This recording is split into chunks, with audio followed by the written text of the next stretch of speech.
श्री सीताराम। शिखावस्थी के चैनल में आप सभी का स्वागत है। मैं हूं शिखावस्थी। कार्तिक मास शुक्ल पक्ष की एकादशी तिथि से पूर्णिमा की तिथि तक यह जो 5 तिथियां हैं, इन्हें हम सभी लोग भीष्म पंचक के नाम से जानते हैं और यह भीष्म पंचक के नाम से जानी जाती हैं। तो हम सभी लोग इन्हें भीष्म पंचक क्यों कहते हैं?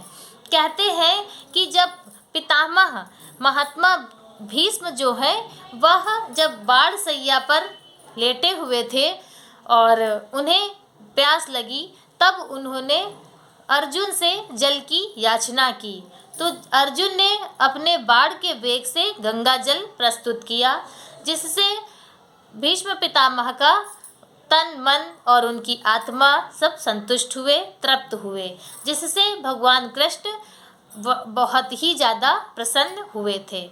और जो पितामह भीष्म हैं, उन्होंने पांडवों को जब राजधर्म, दान धर्म और मोक्ष धर्म का पाठ पढ़ाया, उन्हें शिक्षा दी, तब भगवान श्री कृष्ण भी वहीं पर थे और उन्होंने भी उन धर्मों को सुना और कहा कि हे पितामह भीष्म, आपने बहुत ही अच्छे तरीके से हम सभी को धर्मों का वर्णन करके सिखाया, धर्मों को बताया है।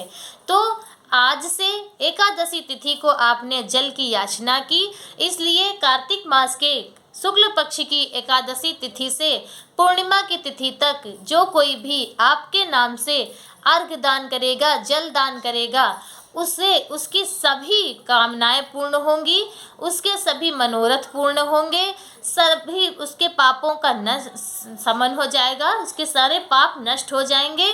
और यह 5 तिथियां भगवान श्री कृष्ण ने पितामह भीष्म को समर्पित की थी। तो इन 5 तिथियों में पितामह भीष्म की पूजा, उन्हें मतलब अर्घ दिया जाता है, जल दिया जाता है और उन्हीं के लिए व्रत भी किया जाता है। इन 5 दिनों में जो लोग व्रत करते हैं उनके समस्त मनोरथ पूर्ण होते हैं, क्योंकि यह 5 तिथियां बहुत ही ज़्यादा सुफलदायी हैं। तो जो लोग जिन लोगों ने पूरे महीने अनुष्ठान उठाया है, दीपदान का या फिर महात्म्य सुनने का या व्रत करने का, एक टाइम भोजन करने का, जिस भी तरह से उन्होंने नियम लिया है, अगर किन्हीं कारणों से उन नियमों में विघ्न पड़े हुए हैं, उन नियमों में कुछ त्रुटियां रह गई हैं, तो उन नियमों को वह सुचारू रूप से विधिवत अब इन 5 दिनों में अगर करते हैं तो उन्हें पूरे महीने का वैसे ही फल प्राप्त होगा जितना पूरा महीना करने पर पूर्ण फल मिलता है। तो अगर किन्हीं कारणों से आप लोग पूरे कार्तिक के महीने में वह नियम नहीं ले पाए, कार्तिक व्रत का नियम नहीं पूरा कर पाए हैं, तो आप इन 5 दिनों में नियम विधि पूर्वक नियम यह पालन कीजिए, तो आपको पूरे महीने का फल प्राप्त होगा। और यह जो भीष्म पंचक दिन है, तो इनमें भी पितामह भीष्म के लिए जलदान, अर्घदान और व्रत करते हैं। तो यह अगर पुरुष भाई लोग करें तो ज़्यादा शुभ फल प्राप्त होगा और ज़्यादा उत्तम है। और क्योंकि महिलाएं जो हैं उन्हें तो वो भी कर सकती हैं, विधवा महिलाएं भी कर सकती हैं, सभी लोग कर सकते हैं, किसी भी तरह की कोई बाध्यता नहीं है। लेकिन जो लोग करें तो उनके लिए बहुत शुभ फल प्राप्त होगा। जो लोग पुत्र की कामना रखते हैं, पुत्र प्राप्ति चाहते हैं, तो पति पत्नी दोनों इन 5 दिनों में पूरा व्रत करें, 5 दिनों तक, पूर्णिमा तक, एकादशी से पूर्णिमा तक, और पितामह भीष्म को जल दान करें, तो उनकी यह कामना बहुत ही जल्द पूर्ण होगी। तो यह जो 5 दिन हैं वह अनंत गुना फलों को देने वाले हैं, हमारे पापों को नष्ट करके और हमें बहुत ही सुफल प्रदान करने वाले हैं। इसलिए आप सभी लोग इन 5 दिनों में अपना नियम पूरा कर सकते हैं और कार्तिक माह का पूरा लाभ उठा सकते हैं। और जो भीष्म पंचक है उसमें एक कथा भी होती है। जो लोग भीष्म पंचक का नियम लें तो उन्हें यह कथा करनी चाहिए। तुलसी माता को जल दें और पितामह भीष्म के नाम से जल दान करें, अर्घ दान करें, तर्पण करें। तो वह कथा इस प्रकार से है कि एक समय राजा परीक्षित ने महात्मा व्यास जी से पूछा कि हे भगवान, हमें कार्तिक मास की कथा आपने सुनाई और उससे भी एकादशी से लेकर पूर्णिमा तक इन 5 दिनों को भीष्म पंचक के नाम से क्यों कहा जाता है, इस संबंध में हम जानना चाहते हैं और इन 5 दिनों के व्रत करने वाले को क्या लाभ प्राप्त होता है।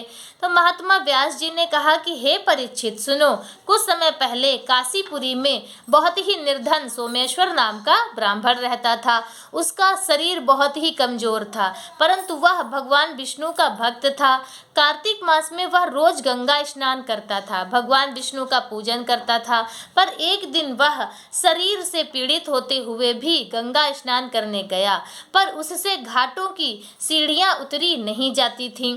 किसी तरह वह उतरकर गंगा जी तक पहुंच ही गया और गंगा स्नान कर वहीं पर बैठकर संध्योपासना करने लगा। वहीं पर वृद्ध ब्राह्मण के रूप में भगवान अपने भक्त पर कृपा करने के लिए बैठे हुए थे। भगवान ने ब्राह्मण को बड़े कष्ट में देखकर पूछा कि हे ब्राह्मण, तुम्हारी ऐसी स्थिति तो स्नान करने के लिए तुम यहाँ क्यों आए? तुम्हारी ऐसी स्थिति है तो तुम स्नान करने क्यों आए? और तब स्नान के लिए आए, अगर तुम स्नान के लिए क्यों आए हो और कहो क्या चाहते हो? ऐसे वचन सुनकर वृद्ध ब्राह्मण ने कहा कि हे भगवान, मैं बहुत ही गरीब हूँ और इसी से लोगों में मतलब कि अपने समाज में अपमानित हूँ और तकलीफ पाता हूँ। इसी कारण मैं हमेशा परेशान रहता हूँ। यदि आप कोई उपाय बता सकते हो तो मैं आपकी अपने ऊपर बड़ी ही दया समझूंगा। ब्राह्मण के ऐसे वचन सुनकर भगवान रूपी ब्राह्मण ने कहा कि हे ब्राह्मण सुनो, यह कार्तिक का महीना चल रहा है। इसमें शुक्ल पक्ष की एकादशी से लेकर पूर्णिमा तक जो यह 5 दिन हैं, इनको भीष्म पंचक के नाम से पुकारा जाता है। 5 दिनों में तुम गंगा के पुत्र महात्मा भीष्म को जल दान दो और गंध अक्षत पुष्प से उनका पूजन करो और भगवान विष्णु की पूजा तुलसी पुष्प आदि से करो। इससे तुम्हारे सब कष्ट दूर हो जाएंगे और तुम अंत में विष्णु लोक में निवास करोगे।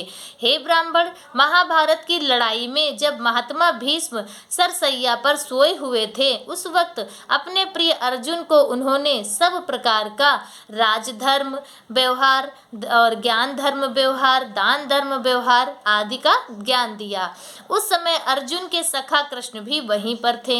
जब भीष्म से कृष्ण ने कहा कि हे पितामह, जो मनुष्य कार्तिक मास के शुक्ल पक्ष की एकादशी से लेकर पूर्णिमा तक तुम्हारे नाम से जल देगा और आपकी पूजा करेगा, वह पूजा मैं स्वीकार करूंगा और उसके सभी कष्ट दूर करूंगा। अतः हे ब्राह्मण, तुम भी इस भीष्म पंचक में महात्मा भीष्म का पूजन करो। इसके करने से सब कष्ट दूर हो जाएंगे। इसके बाद ब्राह्मण ने भीष्म पंचक का व्रत किया और सब सुखों को प्राप्त करता हुआ अंत में विष्णु लोक में गया। इसलिए कार्तिक मास में महात्मा भीष्म का व्रत करना चाहिए। इससे सर्व आनंद होगा और अंत में मोक्ष की प्राप्ति होगी। भीष्म पंचक कथा संपूर्ण हुई और इसी तरह से भीष्म पंचक का महात्म्य आप सभी ने सुना। इन 5 दिनों में जो 5 तिथियां हैं एकादशी से पूर्णिमा तक की, वह हमें बहुत ही अनंत गुना फल प्राप्त कराएंगी। पूरे महीने जो हम सब नहीं कर पाए हैं, वह इन 5 दिनों में करके आप पूरे महीने का पुण्य फल प्राप्त कर सकते हैं। और यह कार्तिक का महीना इसी तरह से आगे भी प्रतिवर्ष हमारे सबके जीवन में आए और इसी तरह से पुण्यशाली हो और हम सभी को शुभता प्राप्त कराए। इन्हीं सब मंगल कामनाओं के साथ में आज का वीडियो मेरा बस इतना ही। मिलते हैं दूसरे वीडियो में दूसरी जानकारी के साथ में। श्री सीताराम।